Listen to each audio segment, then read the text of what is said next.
bigyan mo na lang ng cocaine. Kasi same yan yung effect. Pasensya na kayo kung medyo nerdy ako today. I'm creative but I'm also scientific. So, girl, ibasura mo na yung ganda mo kung ganun man lang. Let us just stop comparing ourselves to them because they might not look like themselves in person. I promise you. Hi fam! Welcome back to my channel, and if you're new here, welcome to my channel. So if you're interested into DIYs, makeovers, organization, styling, beauty, and health, this is the channel for you. So don't forget to subscribe and hit that bell button so you won't miss a single vlog from me. Without further ado, let's do a shout out to this lucky commenter. So congratulations and thank you so much for your kind words. I appreciate everything that you said. So today I'm gonna show you get ready with me video. So ang dami na sa inyo na nagre-request na tong video na to, but then every time I do get ready with me video, I always end up not posting it kasi I kinda hate myself. So I'm just gonna show you finally today. Wala lang, kwentuhan lang tayo. So without further ado, let's start our vlog.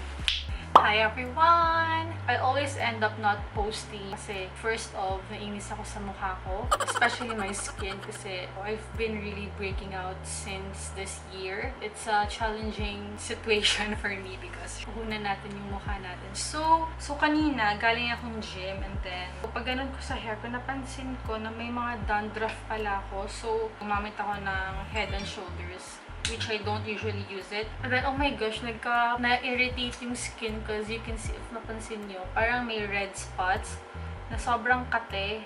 Masyado yatang harsh yung Head and Shoulders for me. Nakakatawa lang kasi nag-get ready with me video ako kung kailan mas masama yung skin ko. Kasi nga, ayan no, hindi siya pimple, like sobrang itchy niya, sobrang kate niya. So, dahil na-irritate yung skin ko sa shampoo, kailangan kong mag-foundation today. Usually, hindi ako nagpa-foundation. Nagko-concealer lang talaga ako. But since problematic yung almost buong face ko ngayon, usually lagi dito lang din pa yung problem ko. Parang umabot yata yung product here and here. So, buong face yung kailangan ko i-cover. So, let's just get ready with me. So, oh my gosh, ang tanga ko.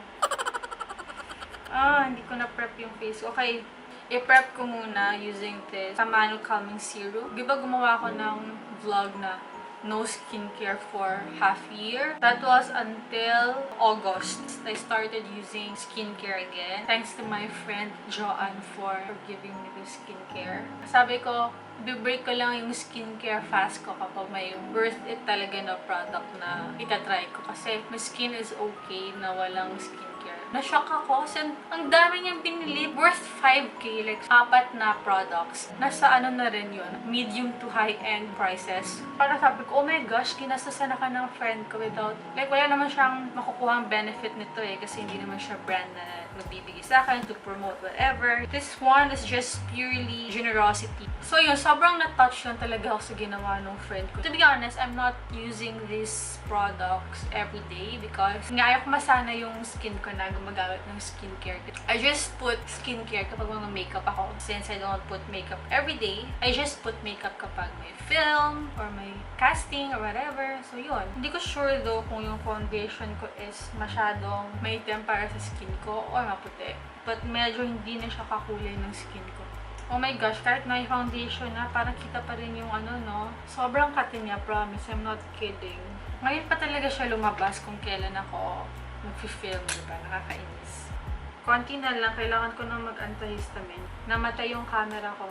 Alam mo, sobrang naiinis na ako kasi sobrang kate na talaga ng skin ko. Dapat yata ipahinga ko siya, hindi ako mag-makeup kasi nasimulan ko na. So, kailangan ko nang tapusin to. Usually, kapag may malaki akong breakout or kapag may something pangit sa skin ko, hindi na talaga ako nag-film. Sobrang perfectionist ko and sobrang hard on myself na I expect myself to be perfect. And it's so impossible, especially with my hormonal imbalance and everything. Ang hirap maging perfect, no? Ang hirap magkaroon ng perfect skin, perfect face, or whatever. And yun yung challenge ko kasi I'm still in the process of learning to accept my face, to accept my skin, to accept ano yung present. I just have to shift my mindset and my perspective na instead of being too hard on myself, why not magpasalamat na lang ako na, oh, okay skin, I have breakout, so it means that I ate something that isn't good for my health.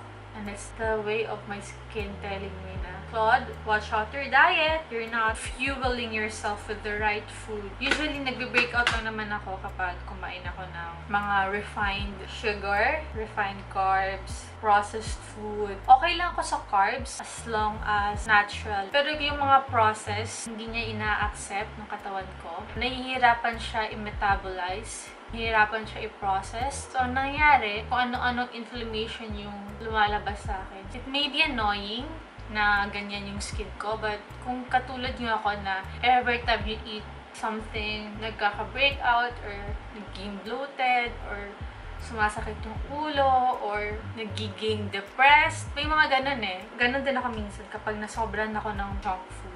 Parang in the coming days, sobrang down ko. Like, kahit wala naman akong problema, parang ang hirap kong bumangon, parang wala akong magawa. Like, sobrang wala akong energy, sobrang pagising ko palang pagod na ako. So, that's the reason why I always watch my diet. Hindi ako nagda-diet, pero I watch my diet in a way na I still eat everything, pero I'm so aware and I am so knowledgeable kung ano yung mga effect ng bawat food. For example, kumain ako ng donut today. Nagiging observant ako sa pakiramdam ko. Naantok ba siya? Sluggish ba siya? Groggy ba siya? Or in the bad mood ba siya? Yung mga ganon. It's very important na aware kayo sa sarili niyo. We are just stewards of our bodies. Hindi lang yung soul mo or yung spirit mo.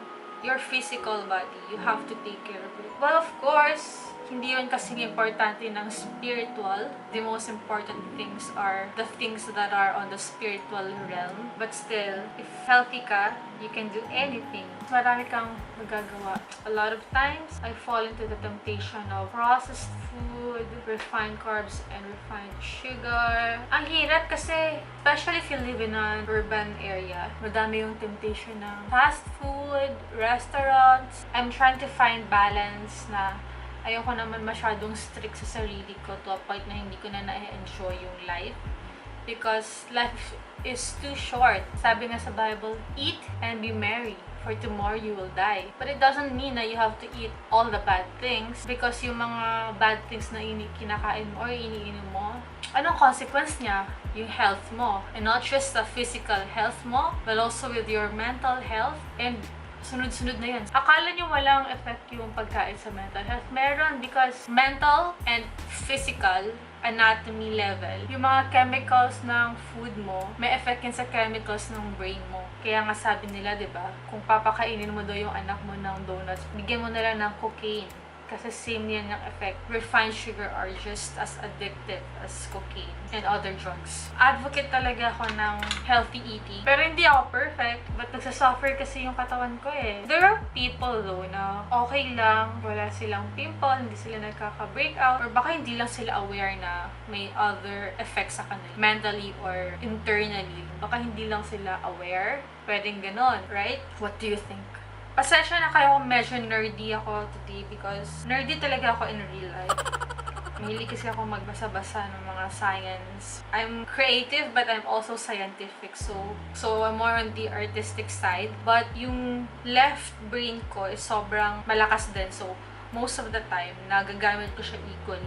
It's a good thing para may balance. Kasi ang hirap kung puro feeling lang yung pinapagana or yung creativity lang. Minsan kailangan mo rin ng science to understand things, why they are what they are, diba? And mag-shutdown na naman yung camera ko, so I'll see you later. Actually, naiihi ako, pero hindi ko alam kung unahin ko ba yung eyeliner or yung ihi. Pero unahin ko na muna to, okay? Kasi medyo challenging to. So alam mo, sometimes na-insecure ako dahil sa eyes ko. Kasi hindi siya yung relevant ngayon. Yung uso kasi ngayon, yung parang cat eye, fox eye, yung sabi nila. Yung sa akin kasi very round and ganun, parang McDonald's. So, droopy siya. So, mukha siyang inaantok lagi or malungkot. But that's the thing about beauty trends. It's very subjective and you don't have to actually follow kung ano yung trends. But sometimes, because of the beauty trends, you will question yourself if pangit ba ako? Kasi hindi ganito yung mukha ko. Hindi yun yung nakikita mo sa magazines or sa mga celebrities. But you know what? Hindi lang uso yung mukha mo ngayon. But it doesn't mean napangit ka, okay? That's what I want to tell myself also. Kasi, for example, yung uso ngayon, yung mga cat eye or fox eye. So, yung mga uso ngayon, yung mga straight or pataas. Sila, Bella Hadid, yung mga ang daming celebrities ngayon na alam ko si Nadine Lustre daw nagpapaganon. Yung mga ganon, para tumaas yung mata. Kasi yun yung trend ngayon. So, dahil yun yung nakikita mo sa magazine, sa mga artista, if you believe na yun yung beauty, you will start to question, maganda ka ba or what? Because you don't look like those people. But no! Don't believe that lie. You are beautiful. Maganda tayo, sis. Promise. And remember that beauty is so subjective. They may be beautiful to some, and beauty is not just what you see outside. I know it sounds so cliche, but it's really true. Like, ang dami kong kilala sobrang ganda, pero ang sobrang sama ng ugali. Like, girl, ibasura mo na yung ganda mo kung ganun na. Kita nyo yung eyes ko, sobrang bilog, di ba? Mabilog, maikli. So, ang hirap niya i-maneuver, ang hirap niyang lagyan ng eyeliner kasi nga, masyado siyang bilugan, like bilog. Hindi siya yung parang haba. Sa akin is droopy. Like, oh.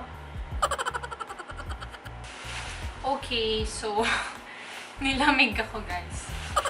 I know it's not good na i-compare yung sarili sa ibang tao, but if hindi ka grounded sa sarili mo, or you spend so much time on social media, or just scrolling itong mga super duper perfect looking influencers, celebrities or artista na they might actually not look like that in person because of filters and edit and all that. Let us just stop comparing ourselves to them because they might not look like themselves in person. I promise you.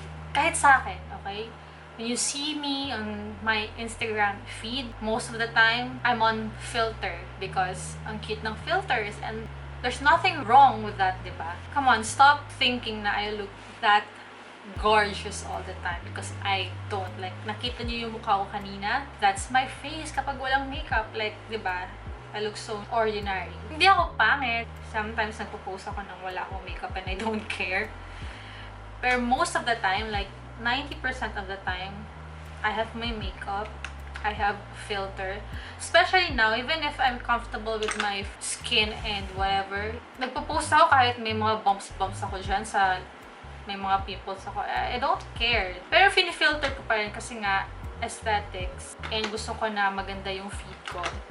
And nahilig ako sa mga cute filter ngayon eh. Yung mga parang Korean vibes. Hindi ko naman intention na magpaganda lang na magpaganda. Gusto ko rin na meron din akong value more than aesthetics. Gusto ko magbigay sa inyo ng value sa buhay, yung pananaw sa buhay. Gusto kong i-share yung mga prinsipyo ko, yung mga beliefs ko, yung faith ko. I wanna share those things. I wanna share my life and especially yung goodness and faithfulness ni Lord sa buhay ko. Gusto ko rin i-share sa inyo because I believe that my life is supposed to be shared because I've been through so many things na you wouldn't expect. Hindi mo akalain na, wow, Claude, nangyari yun sa'yo. What I'm sharing to you is just actually less than 10% of my life.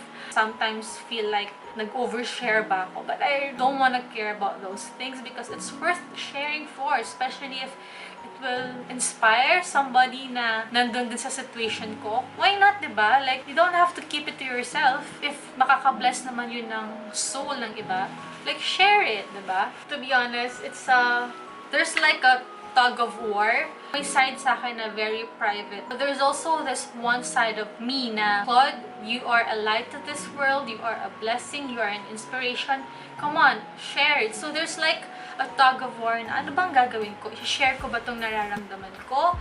I-share ko ba yung experience ko? Or I'll just keep it to myself? But most of the time, my gut or my spirit is telling me no, share it. That's actually the main reason or main goal of this channel. Well, of course, I'm creative, so wow, yeah, but I'm creative. So isa na rin yun, like, I want to share those things and I hope it inspires you to make yourself more confident or your house beautiful or organize your life in general. I hope na may ma-bless kahit isa lang. Kahit isa lang, masaya na ako.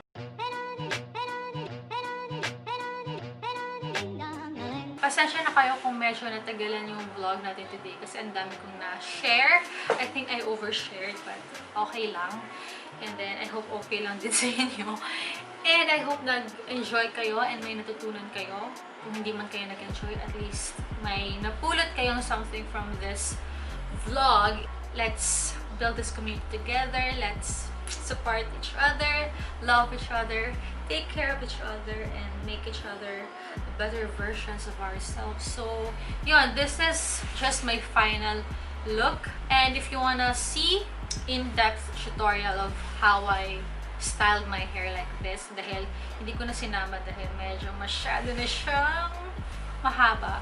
So, I'll just put the link somewhere. Abangan nyo na lang. So, don't forget to hit that bell button, yung bell icon, para ma-notify kayo every time na may new upload ako. Then, I'll see you on my Instagram. My handle is @claudine.j. So, I'll see you there if you have questions, recommendations, violent reactions. Just comment down below. That's it. I'll see you next week. And next week, in 2 days nga. So, bye!